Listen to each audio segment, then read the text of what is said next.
अनुराग सिंह देव जी, श्री धर्मवीर सिंह जी, शालिनी जी का मैं बोल चुकी हूँ, इंद्र सिंह जी, और जिनके नाम छूट गए उसमें से श्री सुरेश सोनी जी, श्री तीरथ यादव जी, श्री राजेश कश्यप जी, राजकुमार रोहिणी जी, रमेश तिवारी जी, रविंद्र दुबे जी, डॉक्टर सुनील जायसवाल जी, रामलाल साहू जी, मध्यम सिंह जी, संतोष तिवारी जी, विश्वनाथ पटेल जी, निरंजन जी, संजय साहू जी, पवन पाठक जी, मनीता भानु जी,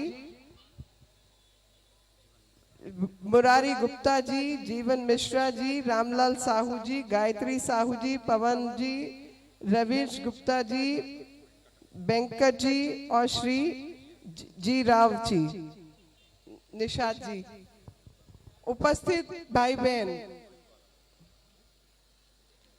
मंचासीन जितने मेरे भाई बहन हैं और जितने मेरे सामने मेरे भाई बहन बैठे हैं, तो आज की जो ये परिवर्तन यात्रा है, मैं आप सबसे एक प्रश्न करूंगी, उसका जवाब दीजिएगा।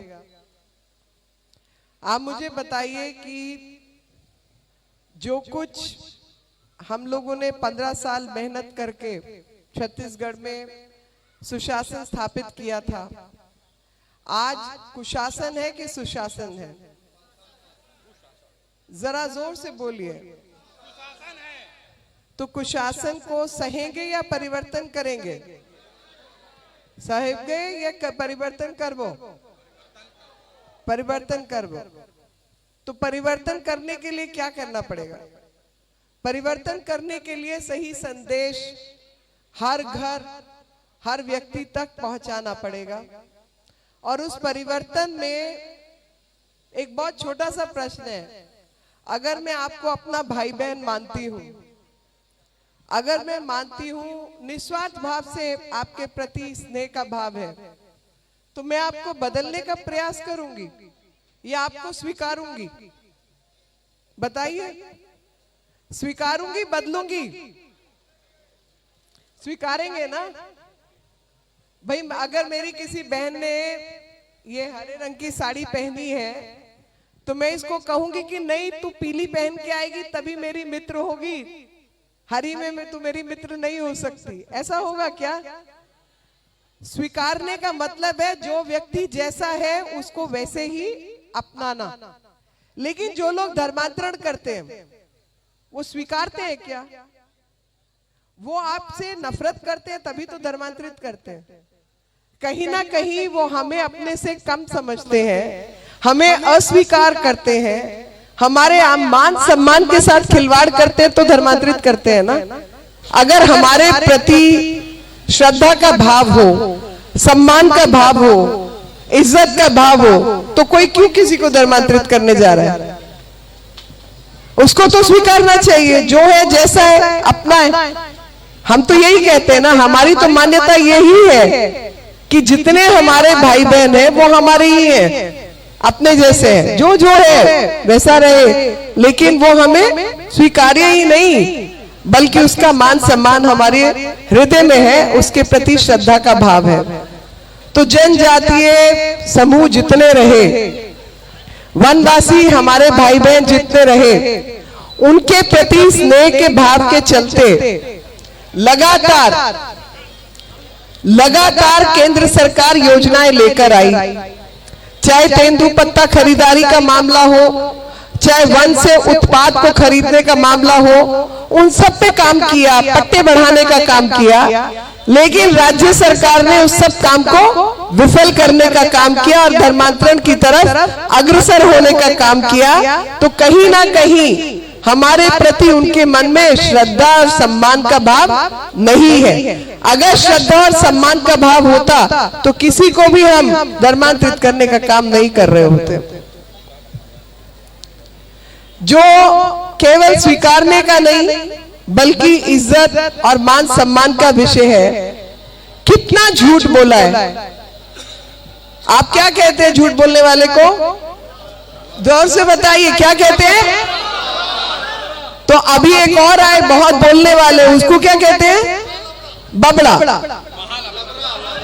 तो एक है लबड़ा और दूसरा है बबड़ा। तो लबड़ा और बबड़ा की जो सरकार चल रही है छत्तीसगढ़ में, उन्होंने इन बहनों से वायदा किया था कि वो सरकार में आएंगे तो शराब बंदी करेंगे, नशा बंदी करेंगे। नशा बंदी हुई क्या? बहने बताए, नशा बंदी हुई क्या? और नुकसान किसका हुआ? परिवारों का। क्योंकि सिर्फ नशा बंदी नहीं हुई बल्कि शराब में घोटाले हुए, और शराब के घोटाले में ये सब लोग तो बन गए साहूकार और परिवार हो गए बर्बाद। और परिवारों को एक पक्की छत डालने का मौका नहीं मिला, क्योंकि जो पैसा बच्चों की पढ़ाई में, दवाई में, छत बनाने में लगना था, वो सब तो दारू पर चला गया और किसी ऐसे लबड़ा बबड़ा का खजाना भर गया। तो ये लबड़ा बबड़ा की सरकार ने अपने खजाने भरने का काम किया, लेकिन जनता को और छत्तीसगढ़ को कंगाल करने का काम किया। इसी को कुशासन कहते हैं। कुशासन का अर्थ ही ये है कि जिसकी जो बनती है, जिसका जो अधिकार है, उसको वो अधिकार ना मिले और कुछ लोग भ्रष्टाचार करके वो सब छीन के ले जाए। अब भ्रष्टाचार का आप देखिए कि एक सरकार ने पीडीएस की योजना चालू की थी कई वर्ष पहले, और उस पीडीएस की योजना में छत्तीसगढ़ ने बहुत अच्छा काम किया था। 1 रुपए किलो 35 किलो तक 1 रुपए किलो के हिसाब से सबको चावल मिल रहे थे या नहीं? अब उसमें भी घोटाला किया इन लोगों ने। आप सोचो, कई करोड़ रुपया तो एक जिले से उठा रहे हैं। मात्र बस्तर जिले से 1 करोड़ रुपया उठा लेते हैं ये लोग प्रतिदिन के हिसाब से। आप अंदाजा लगाओ कि जो खदान का घोटाला है, उस खदान के घोटालों में कई हजार करोड़ रुपए का घोटाला किया। मैं तो संख्या गिनते गिनते सोचती हूँ कि मेरी पढ़ाई ठीक नहीं हुई। कोई 5,000 करोड़ की बात करता है, कोई 6,000 करोड़ की बात करता है, कोई 500 करोड़ की बात करता है। आप अंदाजा लगाइए, हम तो 500 लिख के करोड़ लिख देते हैं।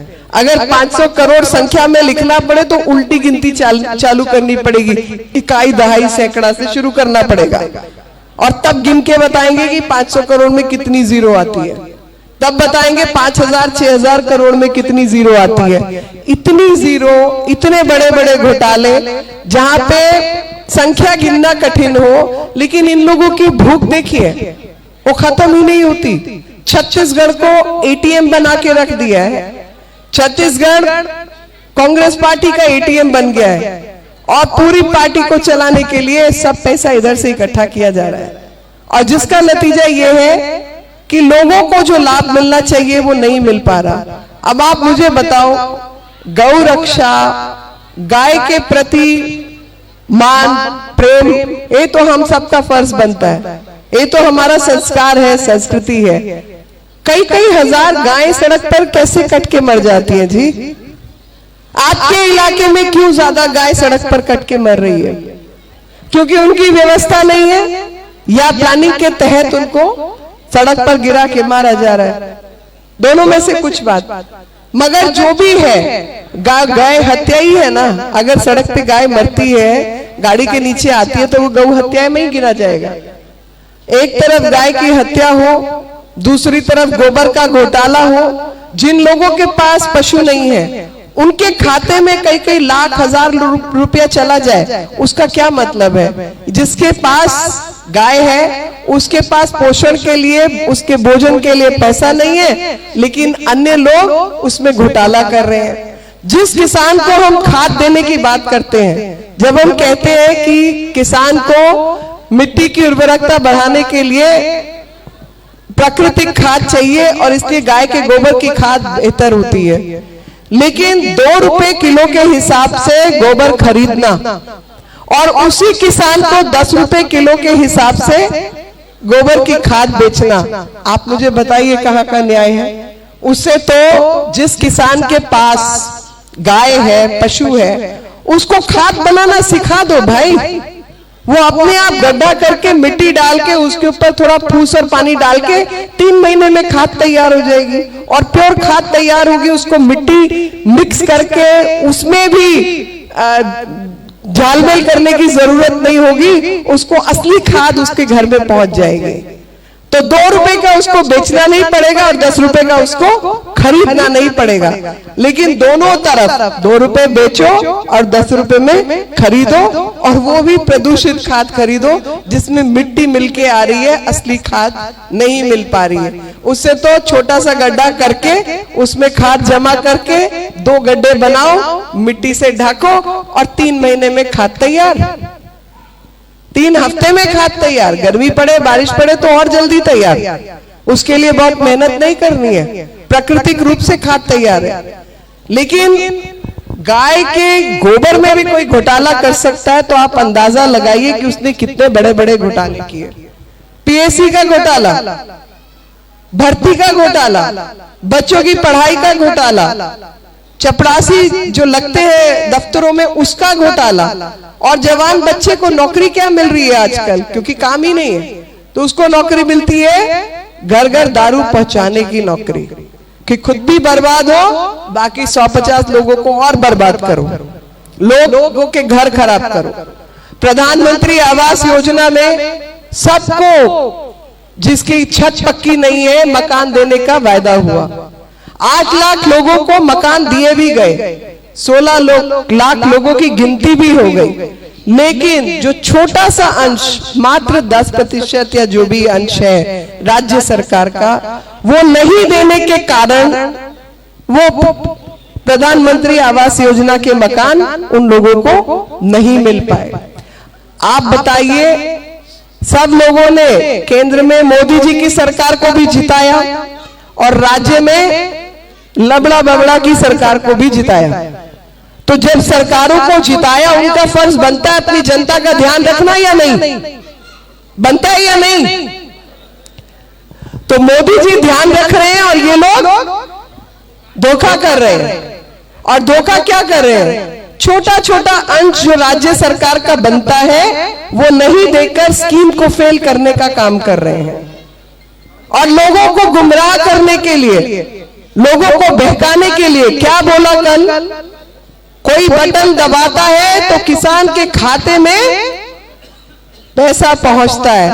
अब भाई साहब ये बता दीजिए कि कौन बटन दबाता है जिसके बटन दबाने से किसान के खाते में पैसा पहुंचता है? बताओ जी, आप बताओ किसके बटन के दबाने से गांव के किसान के खाते में पैसा पहुंचता है? जोर से। तो मोदी जी बटन दबाते हैं तो गांव के किसान के खाते में पैसा पहुंचता है, लेकिन ये लोग बटन दबाते हैं तो स्विस बैंक के खाते में पैसा पहुंचता है। ये अंतर है, ये अंतर है कि प्रधानमंत्री जी एक गरीब मां का बेटा जब भारत का प्रधानमंत्री बनता है तो उसने माँ बाप को मेहनत करते हुए, चाय बेचते हुए आंखों से देखा होता है, उसको उस दुख की और दर्द की पहचान होती है। और क्योंकि उसे उस दुख और दर्द की पहचान होती है, इसलिए वो अंतिम पंक्ति में खड़े अंतिम व्यक्ति, और अंतिम व्यक्ति कोई और नहीं, महिलाएं हैं, हर वर्ग के अंदर महिलाएं हैं जो अंतिम पंक्ति में खड़ा अंतिम व्यक्ति है, उनके लिए काम करता है, उनके लिए स्कीम लेके आता है। ये लबड़ा बबड़ा तो लगातार बोलते रहे, 70 साल की आजादी के बाद महिलाओं को इज्जत घर तक नहीं दे पाए, शौचालय तक नहीं बना पाए। क्या बात करते हैं जी? लोगों के मान सम्मान की बात करते हो? सोचो उस महिला के बारे में जिसको गांव देहात में सड़क पर जाना पड़ता है, अंधेरे का इंतजार करना पड़ता है, शौचालय तक नहीं मिला उसे पढ़ने के लिए स्कूल नहीं मिला, गर्भ में मार देने की, हत्या करने की नियत से इतना समय निकल गया, बैंक के खाते नहीं मिले, गैस के कनेक्शन नहीं मिले, लेकिन एक भाई नरेंद्र भाई मोदी जैसा व्यक्ति जब भारत का प्रधानमंत्री मिलता है तो इन सारी परेशानियों को समझते हुए, देखते हुए, जानते हुए कि एक महिला का आधा समय घर के उपले थापने में और जंगल से लकड़ी लाने में लग जाता है और बाकी का आधा समय पानी लाने में लग जाता है। और इसी करके उसने उज्ज्वला गैस योजना लेके आए ताकि हर घर में गैस का कनेक्शन पहुंचेगा तो महिलाओं की जिंदगी थोड़ी सुधरेगी। मैं आपको अपने बचपन का बताऊं, हमारे जमाने में कांग्रेस की सरकार होती थी, केंद्र में भी राज्य में भी। मैं छोटी थी, मुझे याद है, और मेरा जन्म शहर का है, गांव का नहीं है। लेकिन शहर के अंदर क्या हालत थी कि कभी तीज त्योहार आया, रक्षाबंधन, तीज, कुछ भी आया, घर में 4 रिश्तेदार आ गए तो गैस पहले खत्म हो गई। महीना नहीं चली, महीने से पहले खत्म हो गई। महीने से पहले खत्म होने के बाद माँ सड़क पे घूमती थी, अड़ोस पड़ोस में जाके कहती थी कि भाई कोई गैस वाला आए तो मुझे बता देना, ब्लैक में गैस खरीदनी है। घर में गैस का सिलेंडर होते हुए, गैस का कनेक्शन होते हुए, गैस सिलेंडर अगर 5 दिन पहले खत्म हो गया तो ब्लैक में गैस खरीदी जाती थी। मिट्टी के तेल पर ब्लैक होती थी, कोयला नहीं मिलता था, हर चीज के अंदर बेईमानी थी। प्रधानमंत्री जी आए और उन्होंने कहा भाई गैस खोलो, और सारे अफसर घर घर जाके, और जितने बीजेपी के ये बड़े नेता बैठे हैं सब सड़क सड़क घूम के, हर मकान में जाके आपके बीच आके पूछा ना कि बहन जी आपको गैस तो नहीं चाहिए, पूछा या नहीं पूछा? सबके घर में गैस पहुंचाने का काम किया। 12 करोड़ के आसपास नए कनेक्शन देने का काम किया, 12-13 करोड़ शौचालय बनाने का काम किया। गांव देहात का गरीब इंसान, पुरुष या महिला, बैंक के खाते नहीं खुलते थे, याद है भाई? अच्छा, आप में से कौन बताओ मेरे को 2014 के बाद जिसका बैंक का खाता खुला है? प्रधानमंत्री मोदी जी के आने के बाद किसका बैंक का खाता खुला? हाथ खड़ा करो अच्छे से ना, गर्व की बात है। जनधन का खाता किस किस के पास है? हाथ खड़ा करो। अब मैं आपको इसकी संख्या बताती हूं। 140 करोड़ का देश है। अब जब हम लोग सरकार में आए तब भी 120 करोड़ के आसपास का देश था। 120 करोड़ के देश में 12 करोड़ से कम बैंक के खाते थे, और उसमें से कुछ ऐसे परिवार होंगे जिनके अंदर 4-4, 6-6 खाते होंगे। यानी 10% भारत की जनसंख्या के पास बैंक के खाते नहीं थे। आज 78% के पास बैंक के खाते हैं। फर्क आया या नहीं? फर्क आया या नहीं? और बैंक के खाते आने से जितना भ्रष्टाचार था, जो कांग्रेस के पूर्व प्रधानमंत्री कहते थे कि हम 100 रुपए भेजते हैं तो 15 रुपया हाथ में पहुंचता है, अब मोदी जी की सरकार में हम कहते हैं 100 भेजते हैं 100 ही पहुंचता है। पर जब तक वो व्यक्ति निकालने आता है या वो महिला निकालने आती है तो 110 हो जाता है, क्योंकि ब्याज मिल जाता है उसके ऊपर। चोरी चकारी खत्म हुई या नहीं? सड़कें बेहतर हुई या नहीं? 38 लाख परिवारों को हर घर नल से जल की व्यवस्था में पानी भी घर तक पहुंचाने का काम किया।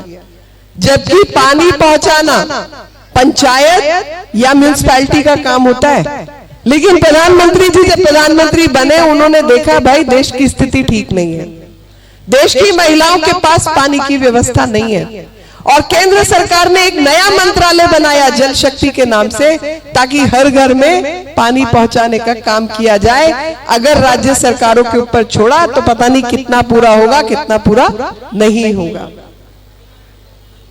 और इस सब के बीच में एक और झूठ फैलाने का काम, बटन दबा के किसान के खाते में पैसे पहुंचते हैं, मगर वो बटन प्रधानमंत्री मोदी जी का दबाया हुआ बटन होता है, कोई और नहीं दबा सकता। क्योंकि ये लोगों ने तो जब जब बटन दबाया देश के बाहर पैसा पहुंचा, वो तो स्विस बैंक के खातों में पहुंचा, भारत के खातों में नहीं पहुंचा। और ऐसे समय पर आपको एक और चीज मैं बताना चाह रही थी, और वो है एमएसपी। क्योंकि देहात का क्षेत्र है, आपको यह भी फैलाया जा रहा है कि चावल के दान के पैसे जो है राज्य सरकार दे रही है, ऐसा बोल रहे हैं ना। अब मैं आपको हिसाब बता रही हूं, सब लोग याद कर लो।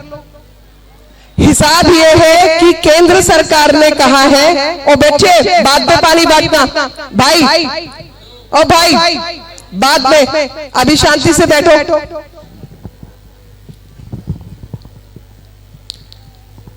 केंद्र सरकार ने राज्य सरकार को कहा है कि 64,000 tonne metric tonne 64,000 metric tonne चावल केंद्र सरकार खरीदेगी और उसके ऊपर एमएसपी देगी। और एमएसपी देने का मतलब है कि वो पैसा केंद्र सरकार दे रही है। और 64,000 मेट्रिक टन का अर्थ है 1 करोड़ मेट्रिक टन धान, क्योंकि छिलका अलग करोगे ना। 63-64,000 टन चावल तब बनेगा जब आप 1 करोड़ मेट्रिक टन धान खरीदेंगे। तो 1 करोड़ टन मेट्रिक टन धान खरीदने का ऑर्डर केंद्र सरकार का है।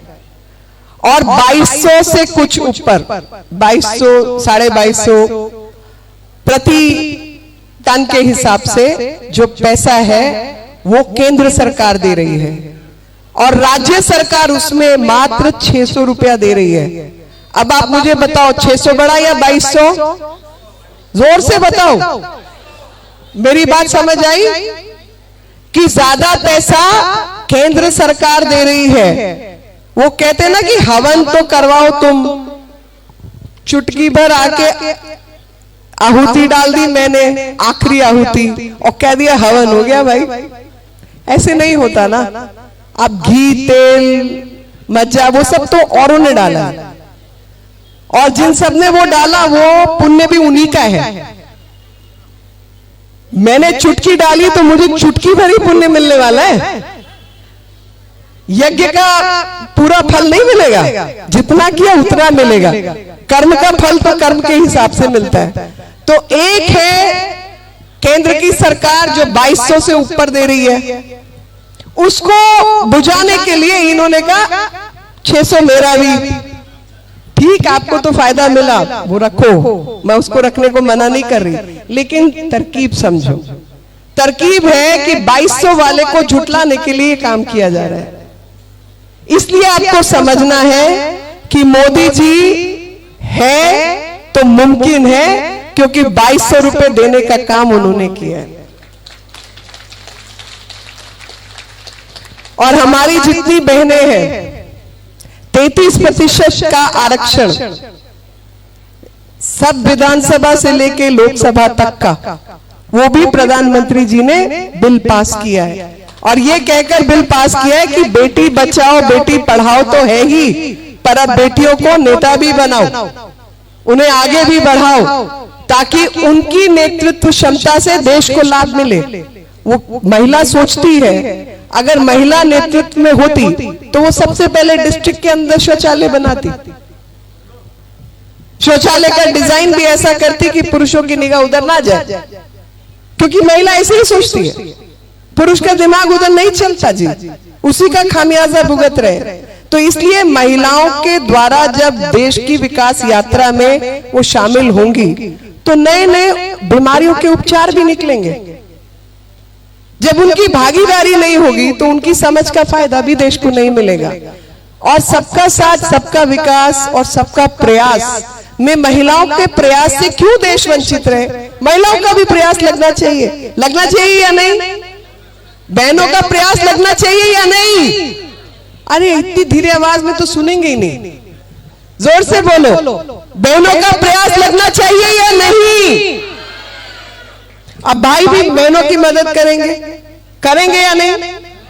क्योंकि जितने भाई हैं, जितने पुरुष हैं, और मैं ये पक्का मानती हूं, देखिए समाज को आगे बढ़ना है तो पुरुष को भी बदलाव में सहयोग करना होगा।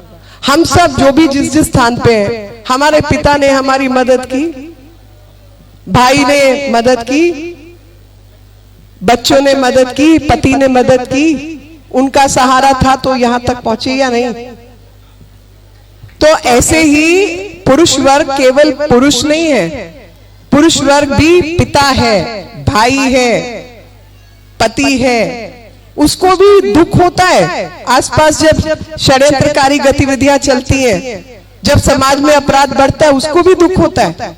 भले पुरुष अधिक है, खराब कम है, और इसलिए भला जो भी होगा, महिला हो या पुरुष, उसको दुख होगा। और जब छत्तीसगढ़ अपराधगढ़ बन जाए तो दुख होगा या नहीं? भाई मेरे पुरुष भाई बोलेंगे इस बार, अगर छत्तीसगढ़ अपराधगढ़ बन जाए तो दुख होगा कि नहीं? आप लोग उसका मुकाबला करोगे या नहीं? जब 5000 से ऊपर हमारी बेटियों के साथ नाइंसाफी हो, बलात्कार हो, और कभी छुरे चाकू की घटनाएं हो, ऐसी दुर्भाग्यपूर्ण घटनाएं हो, समाज कठोर निर्णय लेगा या नहीं? और ये सब इसलिए हुआ है क्योंकि माफिया का संरक्षण है उन लोगों को, कभी रेत माफिया के रूप में, कभी शराब माफिया के रूप में, कभी बबड़ा गबड़ा के रूप में। ये माफिया ही है, माफिया राज चल रहा है। और क्योंकि माफिया राज चल रहा है, इसलिए इतनी सब गलत चीजें हो रही हैं समाज में। और पूरे समाज को इकट्ठे होके ऐसे निकम्मे लोगों को बदलना होगा, और इसीलिए परिवर्तन लाना होगा। परिवर्तन, आप सब परिवर्तन लाने के लिए तैयार हैं? जोर से बताइए, परिवर्तन लाने के लिए तैयार है? परिवर्तन लाने के लिए तैयार है? सरकार बदलने के लिए तैयार है? भारत माता की, भारत माता की जय जवाहर। मुझे अगले कार्यक्रम में जाना है, मैं वापस नहीं जा रही। लमोड़िया, लोरमी, आज नहीं, कोई बात नहीं, ये लोग खत्म करके चाहे हैं। तो मैं आपको ये बताना चाह रही थी कि भाई साहब ने माइक पे बोला मंत्री जी को किधर जाना है, तो मैं कहा बता दूं, कहीं नहीं जा रही, लोरमी जा रही हूँ, वहां भी लोग बैठे हैं, उनसे मिलने जा रही हूँ। आप सबका आशीर्वाद, धन्यवाद, आभार। बहुत बहुत धन्यवाद मंत्री महोदया जी।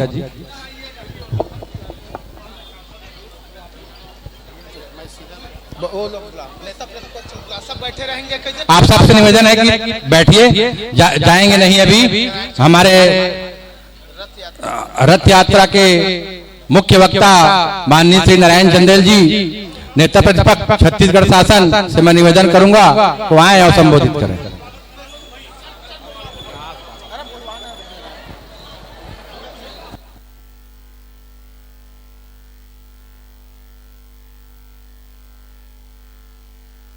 नारायण चंदेल जी से निवेदन है कि आए और सभा को संबोधित करें।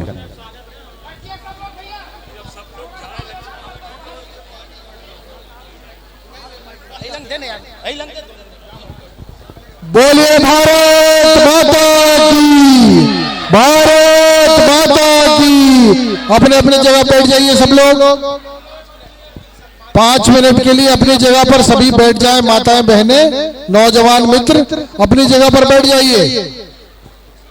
सबसे हाथ जोड़ के प्रार्थना है, बहनों से, भाइयों से, सबके लिए भोजन की व्यवस्था है। हमारे मुख्य वक्ता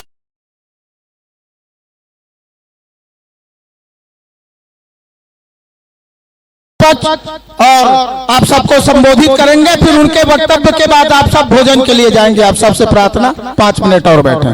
बहुत बहुत धन्यवाद।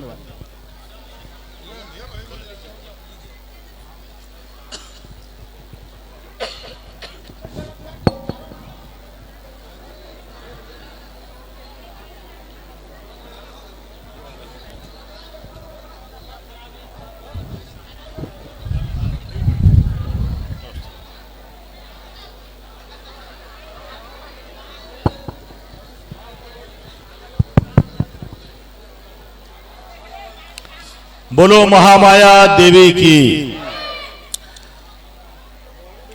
महामाया दाई के कोरामा, रतनपुर के पावन भुइया में आज परिवर्तन यात्रा भारतीय जनता पार्टी की आ है। मंच में उपस्थित